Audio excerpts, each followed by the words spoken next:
Welcome to the show. I'm Ryan Gomez. And I'm John Kapora. Hi. Previews for Eternal Masters continue to appear all over the internet. We've rounded up a few of our favorites for a closer look. Let's start with Mystical Tutor, which pretty much confirms that they're going to do the whole one-mana tutor cycle. So that cycle was originally split between Visions and Mirage. Right. Mystical Tutor was in Mirage. And it's going to be nice to have all these cards back again with fresh new art. I think it's going to be nice. I agree.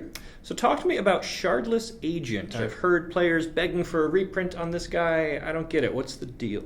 Okay, so Shardless Agent plays a big role in a deck called Shardless Bug, which is now called Shardless Soul Tie. Okay. They didn't have the term Soul Tie when Shardless Agent originally came out. So, yeah. You could even say the Shardless Agent is the namesake of the deck. It's a 3-color deck. It's mid-range. It runs a lot of powerful and undercosted cards.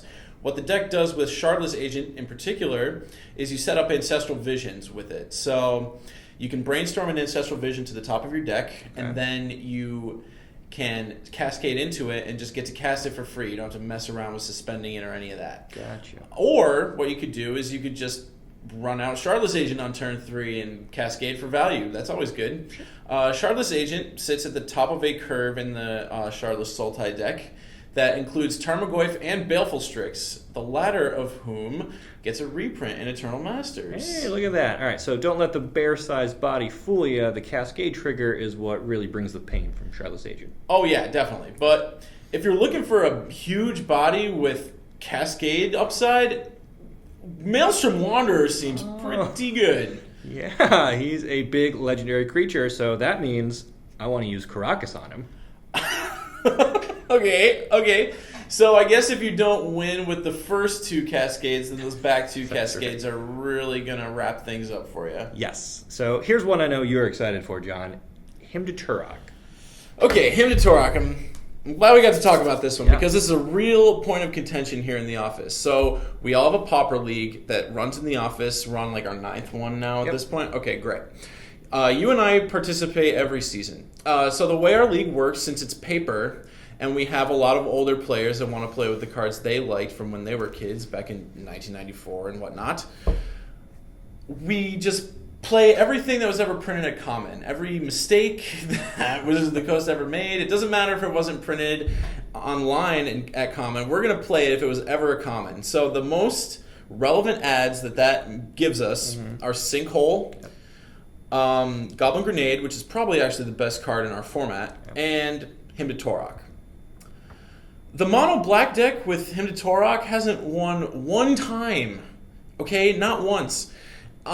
It's not even like they're crazy overrepresented in our top 8s. Okay, people don't like getting hymned, which I get. You know, it's 2 random cards out of your hand. You can't really control them. What if they get 2 lands? It sucks. Like there's no 2 ways around that. But there are good cards in Magic. Magic's allowed to have good cards. They're gonna feel really bad when they're played against you, but that's kind of what you signed up for when you came to play, right? Like, at the end of the day, it's a 2-for-1. And 2-for-1s are really good, but it's not going to be used single-handedly. And with the exception of Modern, which is its own weird thing that they don't even do Pro Tours for anymore, they don't ban cards because they feel bad, okay? They ban the good ones. All right, that's it. I'm done.